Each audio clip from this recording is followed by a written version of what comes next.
Hi, here's chapter 16 in Farmer Boy. The title is Independence Day, and there's a picture of a cannon, which is kind of like a big giant gun, and they shoot a cannonball out of, like they used in the wars. And for Independence Day, I think they're going to shoot that. Almanzo was eating breakfast before he remembered that it was the 4th of July. He felt more cheerful. It was like Sunday morning. After breakfast, he scrubbed his face with soft soap until it shone, and he parted his wet hair and combed it sleekly down. He put on his sheep's gray trousers and his shirt of French calico, and his vest and his short, round coat. Mother had made his new suit in the new style, the coat fastened at the throat with a little flap of cloth when the two sides slanted back to show the vest, and then they rounded off over his trouser pockets. He put on a straw round hat, which Mother had made of braided oat straws, and he was all dressed up for Independence Day. He felt very fine. Father's shining horses were hitched to the shining red-wheeled buggy, and they all drove away into the cool sunshine. All the country had a holiday air. Nobody was working in the fields, and along the road the people in their Sunday clothes were driving to town. Father's swift horses passed them all. They passed the wagons and carts and buggies. They passed gray horses and black horses and dappled gray horses. Almanzo waved his hat whenever he sailed past anyone he knew, and he would have been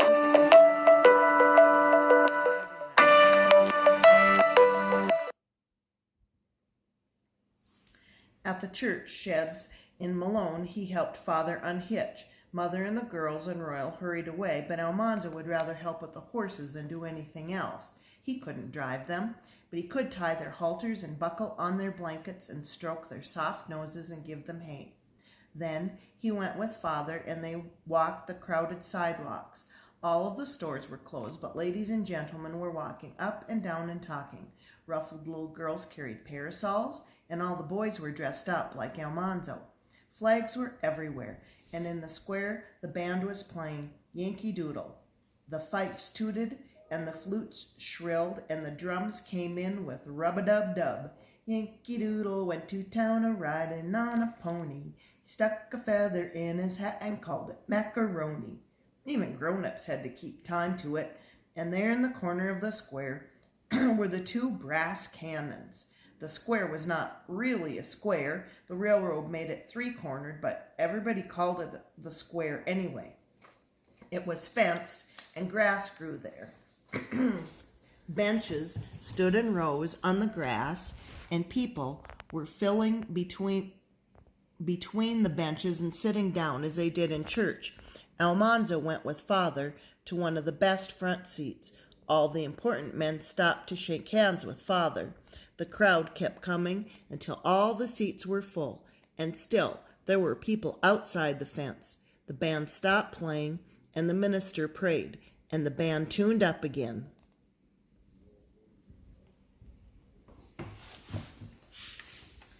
And everybody rose. Men and boys took off their hats, and the band played, and everybody sang, "Oh, say, can you see by the dawn's early light what so proudly we hailed at the twilight's last gleaming, whose broad stripes and bright stars through the perilous night o'er the ramparts we watched were so gallantly streaming." And from the top of the flagpole, up against the blue sky, the stars and stripes were fluttering. Everybody looked at the American flag, and Almanzo sang with all his might. Then everyone sat down, and a congressman stood up on the platform. Slowly and solemnly, he read the Declaration of Independence. When in the course of human events it becomes necessary for one people to assume among the powers of the earth that separate the equal station, we hold these truths to be self-evident, that all men are created equal. Almanzo felt solemn and very proud. The two men made long political speeches. One believed in high tariffs and one believed in free trade. All the grown-ups listened hard, but Almanzo did not understand the speeches very well, and he began to be hungry. He was glad when the band played again. The music was so gay, and the bandsmen in their blue and red and their brass buttons tootled merrily, and the fat drummer beat rat-a-tat-tat on the drum, and all the flags were fluttering, and everybody was happy because they were free and independent. And this was Independence Day, and it was time to eat dinner. Almanzo helped Father feed the horses while Mother and the girls spread the picnic lunch on the grass in the churchyard. Many others were picnicking there too, and after he had eaten all that he could, Almanzo went back to the square. There was a lemonade stand by the hitching posts. A man sold pink lemonade, a nickel a glass, and a crowd of the town boys were standing around him. Cousin Frank was there. Almanzo had a drink at the town pump, but Frank said he was going to buy lemonade. He had a nickel. He walked up to the stand and bought a glass of the pink lemonade and drank it slowly. He smacked his lips and rubbed his stomach and said,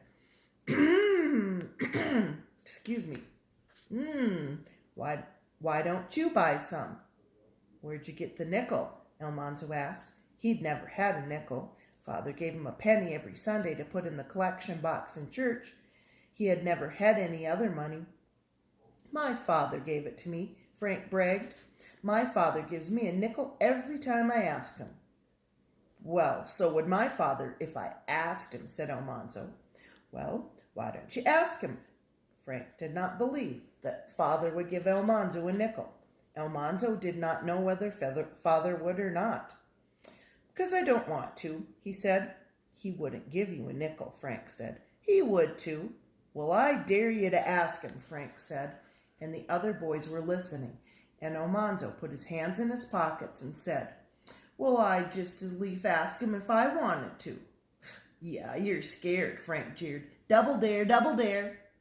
Father was a little way down the street, talking to Mr. Paddock, the wagon maker. Almanzo walked slowly toward them. He was faint-hearted, but he had to go. The nearer he got to Father, the more he dreaded asking for a nickel. He had never before thought of doing such a thing. He was sure Father would not give it to him. He waited till Father stopped talking and looked at him. What is it, son? Father asked. Almanzo was scared. Father, he said. Well, son? Father, Almanzo said, would you give me a nickel? He stood there a while, and Father and Mr. Paddock looked at him, and then he wished he could get away. Finally, Father asked, what for? Almanzo looked down at his moccasins and muttered. Frank had a nickel. He bought pink lemonade. Well, Father said slowly, if Frank treated you, it's only right you should treat him. Father put his hand in his pocket and he stopped and asked, did Frank treat you to lemonade? Almanzo wanted so badly to get the nickel that he nodded. Then he squirmed and said, no, Father. Father looked at him a long time. Then he took out his wallet and opened it, and slowly he took out a big silver $50. And he asked, Almanzo, do you know what this is? $50. Almanzo answered, yes, but do you know what $50 is? Almanzo didn't know it was anything but $50. It's work, son, Father said. That's what money is. It's hard work. Mr. Paddock chuckled. Oh, the boy's too young, Wilder, he said. You can't make a youngster understand that. Almanzo's smarter than you think, said Father. Almanzo didn't understand at all. He wished he could get away, but Mr. Paddock was looking at Father just as Frank looked at Almanzo when he double-dared him, and Father had said Almanzo was smart, so Almanzo tried to look like a smart boy. And Father asked, do you know how to raise potatoes, Almanzo? Yes, Almanzo said. Say you have a seed potato in the spring. What do you do with it? You cut it up, Almanzo said. Go on, son. And then you harrow. First you manure the field and plowed it. Then you harrow and mark the ground and plant the potatoes and plow them and hoe them, and you plow and hoe them twice. That's right, son. And then you dig them and put them down cellar.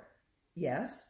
Then you pick them over all winter, and you throw out the little ones and the rotten ones, and come spring you load them up and haul them here to Malone, and you sell them.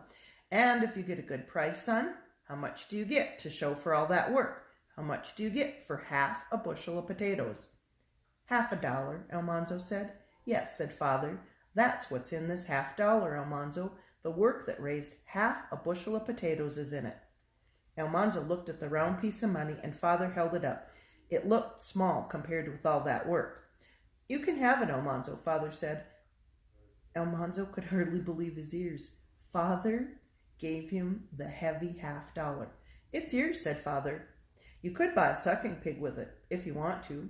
You could raise it, and it would get a litter of pigs worth $5 apiece. Or you could trade that $50 for lemonade and drink it up. You do as you want.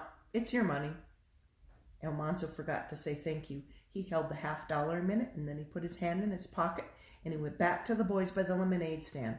The man was calling out, step this way, ice cold lemonade, pink lemonade, only 5 cents a glass, only half a dime, ice cold pink lemonade, the 20th part of a dollar. Frank asked Almanzo, where's the nickel? He didn't give me a nickel, said Almanzo, and Frank yelled, Yeah, I told you wouldn't, I told you so. He gave me a $50, said Almanzo. The boys wouldn't believe it till he showed them. Then they crowded around, waiting for him to spend it.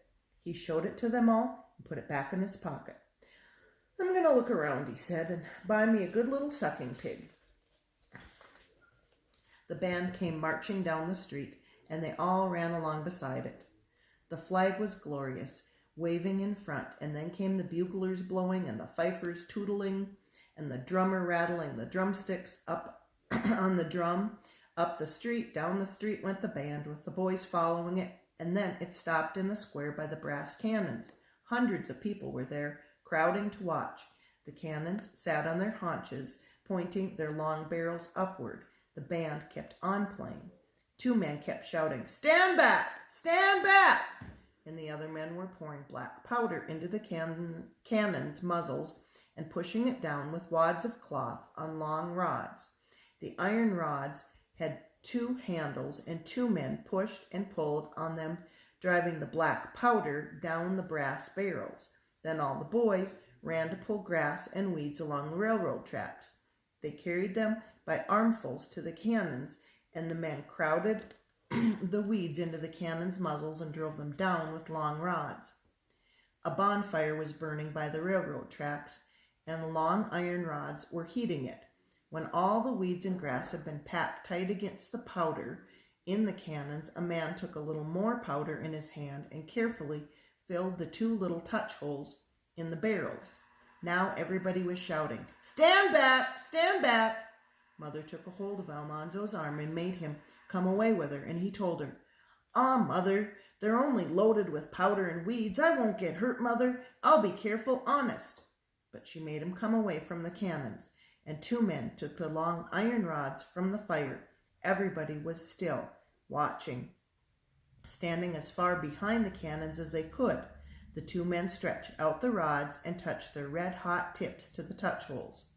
A little flame, like a candle flame, flickered up from the powder. The little flames stood there, burning. Nobody breathed.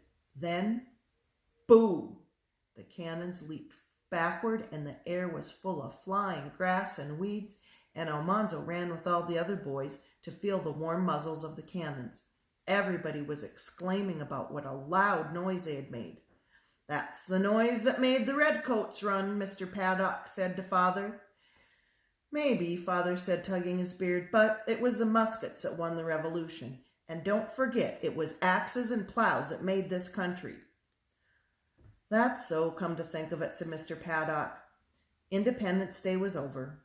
The cannons had been fired, and there was nothing more to do but hitch up the horses and drive home and do the chores. That night, when they were going to the house with the milk, Almanzo asked Father, Father, how was it that axes and plows made this country? Didn't we fight England for it?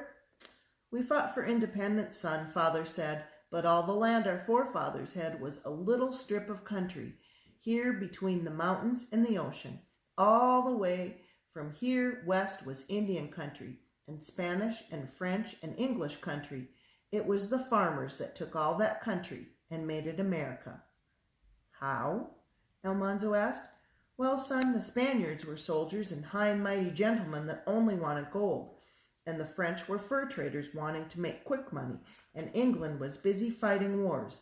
But we were farmers, son. We wanted the land. It was the farmers that went over the mountains and cleared the land and settled it and farmed it and hung on to the farms. This country goes 3,000 miles west.